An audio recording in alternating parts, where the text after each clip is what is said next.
De Batman, de nouveau décalé, l'acteur de Kratos extrêmement blessé. Salut à tous, ici Reg, bienvenue dans les actualités cinéma, séries et jeux vidéo de la semaine. J'ai envie de commencer avec Spider-Man Brand New Day qui sera l'un des premiers films optimisés pour le ScreenX.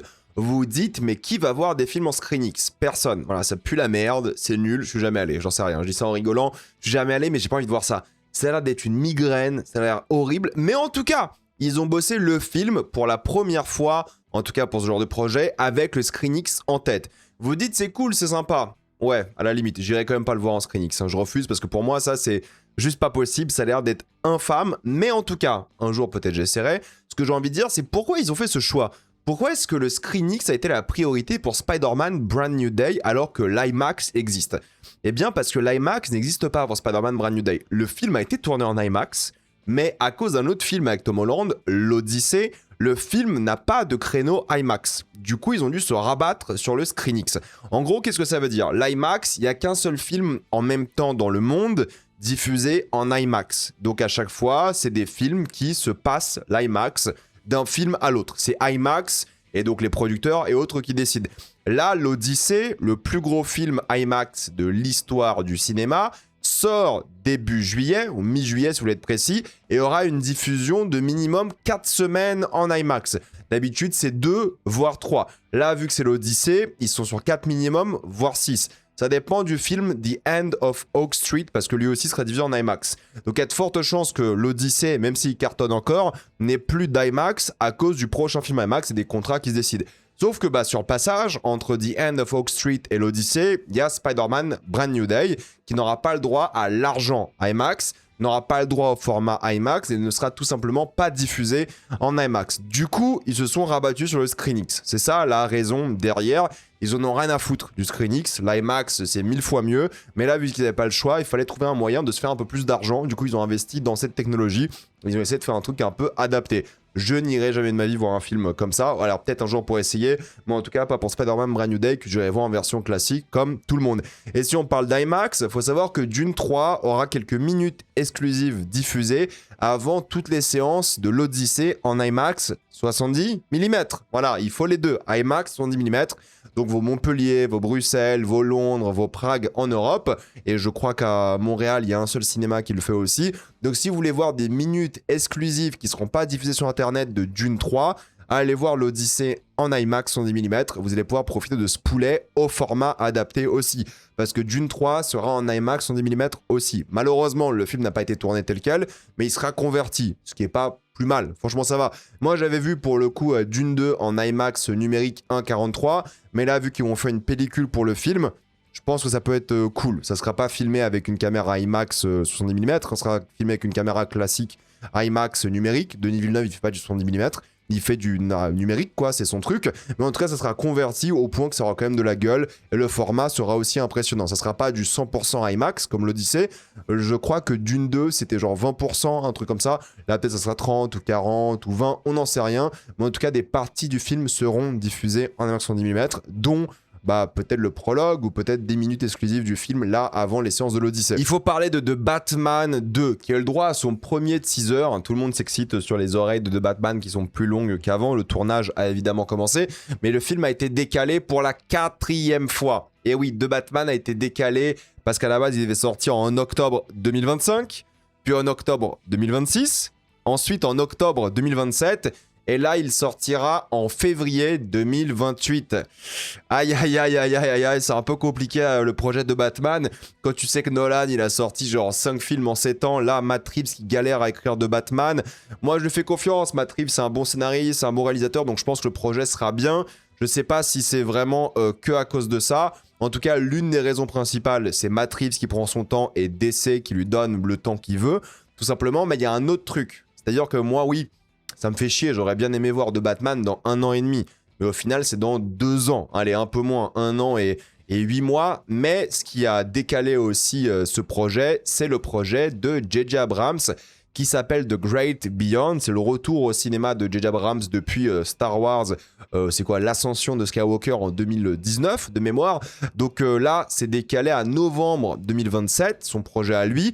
Et parce que ce projet de J.J. Abrams a été décalé à novembre 2027, parce que c'est la Warner aussi, parce que c'est tout un bordel, ça a créé une réaction en chaîne qui a fait que The Batman a été décalé aussi. Voilà, c'est comme ça. Vous faites ce que vous voulez de cette information. C'est pas la seule raison, hein, je pense, du décalage de Batman. Mais en tout cas, c'était prévu depuis un moment, je pense aussi à cause de ça. Il donne aussi la priorité à J.J. Abrams pour un projet avec Glenn Powell, Jenna Ortega. À voir ce que ça va donner. On sait tous que voilà, J.J. Abrams va moins bien marcher que The Batman, c'est évident.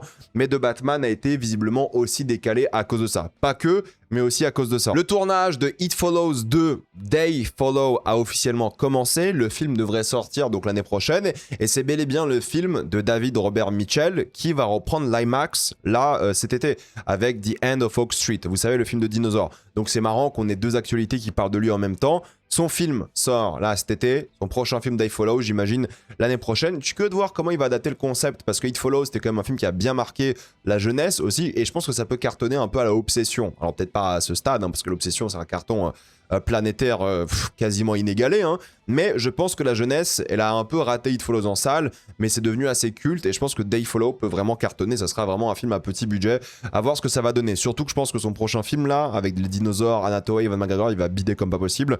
On en parlera évidemment, mais voilà, They Follow, le tournage a commencé. George Lucas, qui a eu le droit à sa Légion d'honneur française, hein, pour le coup, pour son travail par rapport à l'art et la culture de manière générale, considère que l'IA est l'avenir inarrêtable du cinéma. On peut pas lutter contre, il faut l'accepter et c'est comme ça. Bon, écoutez, moi, George Lucas, j'ai toujours méprisé la manière dont il traitait la technologie dans les films de manière générale, parce que la technologie, il en a abusé. Je trouve que George Lucas, il s'est complètement perdu dans la prélogie. Genre lui, qui est quand même allé en Tunisie faire un film dans plein de pays. Après, c'est pas lui qui a réalisé les prochains films Star Wars, mais vraiment, il est allé sur place. Il a tourné un film, il a galéré avec son scénario, son budget qui était quand même assez conséquent pour l'époque, mais c'était pas non plus un gigantesque blockbuster. Franchement, le voir faire la prélogie Star Wars avec que des blue screen, des green screen à droite à gauche, quasiment aucun décor réel, hein, sauf quelques décors qui sont mémorables. Bah, les décors au lac de Côme, les décors à Séville, je crois, si je dis pas de bêtises, les mêmes que dans le Laurence d'Arabie. C'est dommage d'avoir un mec qui s'est tellement perdu dans les effets spéciaux au point qu'aujourd'hui il dit l'IA c'est l'avenir. En vrai, il a raison. L'IA c'est l'avenir, c'est inarrêtable, les gens vont l'utiliser. Mais bon, ça fait chier parce que sur la technologie, moi c'est un mec que j'ai vraiment eu du mal avec lui. Surtout quand il reprend ses anciens films, il remet du CGI par-dessus, du coup ça gâche complètement l'immersion. Si vous regardez, je sais pas, le retour du DJI aujourd'hui, il y a des séquences en CGI et tu te dis mais ça n'a rien à foutre dans un film des années 80. Pareil pour le Nouvel Espoir, il y a des trucs en CGI qui te sortent du truc. Tu te dis c'est des effets spéciaux des années 2000 mis dans un film des années 70. Qu'est-ce que tu fais, mec? Alors moi je veux bien, c'est un artiste, il fait ce qu'il veut avec son œuvre et tout, d'accord. Mais j'ai le droit de détester aussi. Et moi, d'un point de vue de la technologie, oui, il a fait avancer la technologie. Pour ça, je respecte. Je dis rien. La prélogie Star Wars, c'est une révolution technologique aussi. Donc sur ça, vraiment, gros respect. Mais son apport artistique à la technologie, moi, m'a toujours dérangé. Voilà, c'est ce que je vais dire par rapport à ça. Maintenant qu'il est fan d'IA alors qu'il n'a pas réalisé de film depuis presque plus de 20 ans aujourd'hui, sincèrement, son avis m'importe peu. Il est plus du tout dans le game. C'est pas comme s'il est consultant, comme s'il est producteur. Il est plus dans le game. Voilà, il a vendu Star Wars, il est plus dans le game. C'est cool, hein. Il mérite sa retraite, je dis pas. Mais en termes de technologie, moi, l'avis de George Lucas, j'ai vraiment du mal. Mais en vrai, il a techniquement raison. L'IA, je pense aussi aujourd'hui, est malheureusement inarrêtable. Et c'est aussi l'avenir du cinéma, qu'on le veuille ou non. Si on parle de film qui va peut-être pas trop bien marcher à voir, c'est Man of Tomorrow, le prochain Superman. Il y a donc Blue Beetle qui sera de retour avec l'acteur original et why not? Franchement, ça a l'air déjà de faire un petit peu film Suicide Squad, Justice League du pauvre. Ça m'inquiète un petit peu surtout le flop de Supergirl. James Gunn, il est bon, je lui fais confiance, mais quand même, ça a l'air d'être un film d'équipe encore une fois, et j'ai un petit peu peur s'il arrive à pas gérer l'univers comme il veut. Sydney Sweeney va jouer dans un projet Sleepy Hollow érotique. Alors là, je m'y attendais pas et je signe. Alors non pas pour des raisons perverses, mais c'est que le Sleepy Hollow de Tim Burton, il y avait un côté érotique qu'il n'a pas vraiment assumé. Il y avait un côté romance compliqué, il n'a pas vraiment assumé. Là, honnêtement, un film d'horreur érotique, ça peut le faire, ça peut être intéressant. Moi, j'aime bien l'univers de Sleepy Hollow, surtout ce que Tim Burton a fait, même si je trouve que le film, il est un peu bancal. J'aime bien l'ambiance, l'univers. Donc, si on peut avoir un truc un peu plus mature, un peu différent, plus horrifique, why not? Ça peut être intéressant. Donc, à voir ce que ça va donner. Ken Parsons a signé un deal colossal avec A24. C'est encore en négociation, mais c'est un deal à plusieurs dizaines de millions de dollars. Donc, le mec, il se régale. C'est ce qu'on appelle un first look deal. En gros, quand Ken Parsons aura des projets, il ira voir A24 en priorité, c'est la loi, hein, c'est le contrat. il ira les voir. Si A24 dit oui, ils vont faire le projet ensemble. Si A24 dit non, il va pouvoir donner son projet à d'autres studios, Universal, Warner, ce genre de choses.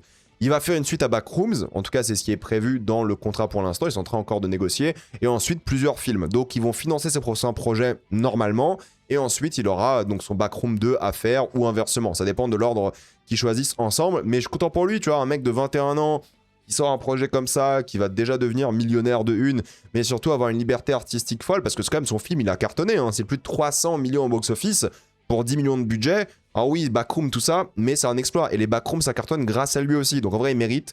Je suis content pour lui. Il a de l'avenir. Je pense que c'est un bon réalisateur. Je pense que s'il trouve un meilleur scénariste ou s'il écrit lui-même, ça peut vraiment... Parce que moi, le problème de Backroom, c'est le scénario aussi. Mais en termes de réal, il avait de vraies bonnes idées formelles. Et j'étais assez content de son travail. Donc il a vraiment de l'avenir. J'y crois. Et avec Curry Barker, c'est ces deux nouvelles générations qui vont infuser de la Gen Z dans le cinéma. Et c'est peut-être une bonne chose. À voir ce que ça va donner, voir leur prochain film.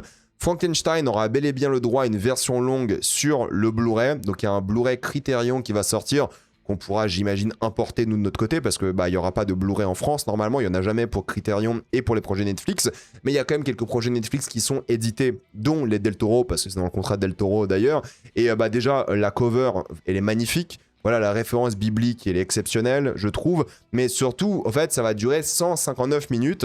Il y aura quand même pas mal de minutes supplémentaires, une vingtaine ou presque, donc une version longue. Est-ce que c'est une Director's Cut? C'est pas comme ça qu'elle est nommée. Elle est vraiment nommée Extended Edition. C'est pas forcément la version de Del Toro, mais c'est une version plus longue avec plus de scènes. Et franchement, j'ai hâte de revoir le film. Je l'ai pas vu depuis la sortie, mais moi, je l'avais vraiment adoré, hein, pour le coup. Pour moi, c'est l'un de ses meilleurs. Mais la version longue, je suis chaud, voir ce que ça va donner. Andy Serkis m'énerve, hein. Honnêtement, Andy Serkis, je sais pas ce qui se passe depuis qu'il a vendu La Ferme aux Animaux à ce studio distributeur de films très chrétien aux États-Unis. Je comprends pas ce qui s'est passé. C'est Angel Studios, mais en fait, c'est vraiment des gros conservateurs qui font la propagande chrétienne aux States, vraiment avec des valeurs pas bonnes, hein. Encore si c'était des valeurs chrétiennes morales, tu sais, hein, le truc basique, quoi, sympa. Non, c'est la propagande chrétienne comme pas possible, avec des mensonges, de la manipulation et tout. Depuis qu'il a donné ça à ce studio, je suis un peu méfiant de lui. Surtout qu'au fait, Serkis, là, il a dit qu'il ne fait pas un film Gollum, donc la chasse de Gollum, politiquement correct. Parce que les gens se sont plaints du casting très blanc. La réponse est bizarre. Franchement, la réponse est très étrange, politiquement correct. Donc toi, on te dit, ah, ton casting, il est un peu trop blanc. Tu dis, non, mais moi, je fais pas un film politiquement correct. Juste, sois normal. Dis que t'as pris les meilleurs acteurs pour le rôle et puis basta, au fait. Personne te demande des quotas. Mais donner une réponse comme ça, c'est bizarre. C'est genre vraiment étrange. Et j'ai peur que Serkis s'engouffre dans un truc, une pipeline un peu bizarre. Il avait qu'à dire, écoutez, j'ai fait plein de castings, j'ai pris les meilleurs acteurs, c'est ceux qui collaient le mieux à ma vision. Et puis basta. Même si c'est pas vrai. Frère, ment avec un truc normal. Là, le politiquement correct... Bon, encore une réponse de merde. Et de toute façon, son film, on l'attend un petit peu parce qu'on a envie de replonger dans la Terre du Milieu. Même si je pense qu'Amazon a beaucoup dilué la Terre du Milieu, déjà avec la série, et aussi Warner avec le film d'animation qu'ils avaient fait là il y a 2-3 ans. Là. Mais là, Andy Serkis, il a jamais réalisé un bon film. Le casting qui a l'air bien, ok. Mais avec le scénario qui a l'air bordélique, moi, c'est un projet, je fais pas confiance, quoi. Franchement, il sort dans 1 an et demi. Là, ils ont commencé le tournage, ça va aller très très vite. Je sais pas, franchement, j'ai un peu du mal, que ce soit avec les coulisses ou la manière dont c'est fait. J'y crois pas des masses, mais en tout cas, voilà, c'est ce qu'il a dit et moi, ça me déçoit un petit peu. Si on parle de gens qui sont un peu plus sympathiques qu'Andy Serkis, c'est Himesh Patel. J'ai pas envie de vous spoiler, mais en fait, il y a une scène dans l'Odyssée avec son équipage à lui. Il se passe un truc et il a dit que tout ça, c'était pas du CGI, c'était des prothèses. C'était vraiment fait pour de vrai. Vous savez très bien de quelle scène je parle, hein, c'est la scène avec Circe. Il a dit que tout était fait en vrai. Ça se voit dans le film, honnêtement, ça se voit que c'est pour de vrai, mais il a juste confirmé. Et oui, si vous avez vu l'Odyssée, vous savez aussi que c'est pour de vrai. Il y a des astuces de caméra pour montrer que c'est vrai, et c'était vraiment bien fait, et c'était l'une des meilleures scènes du film. Mais oui, il a confirmé que c'était vraiment dans la caméra que c'était tourné. C'était pas des effets spéciaux numériques, mais des effets spéciaux pratiques. Nous avons pas mal de bandes annonces, dont celle de I Play Rocky. C'est un biopic sur Sylvester Stallone qui fait donc Rocky, quoi, dans les années 70. C'est intéressant parce que c'est à la fois un biopic sur Stallone, mais surtout un film sur le cinéma, sur comment on fait de l'art, du cinéma de manière générale. C'est un film sur des films. Mais ce qui est intéressant, c'est donc l'acteur qui a été choisi, qui fait donc du Stallone. Bon, il lui ressemble, disons les choses. La voix, moi, ça fait un peu sketch bizarre, mais je vais m'y habituer, je pense. Et ça a l'air d'être un projet un peu cynique. Je pense que c'est fait avec le cœur. Mais le problème que j'ai, c'est que déjà, Rocky de base, ça parlait de Stallone. Genre, l'histoire de Rocky, c'est Stallone. C'est ça qui est intéressant, c'est que vraiment, il a pris sa vie, il l'a mis dans un film, et c'était devenu l'un des plus gros succès de l'histoire à l'époque. C'est ça, moi, qui me dérange un petit peu, c'est que de base, si tu veux l'histoire de Stallone qui fait Rocky, tu regardes Rocky, parce que l'essence même de ce qu'il a voulu partager est dans le film. Maintenant, les détails de comment il a fait le film, les anecdotes autour du film, je pense qu'on s'en fout un petit peu. Mais vas-y, franchement, moi j'aime bien Rocky, hein, je trouve que c'est un super film, le premier Rocky.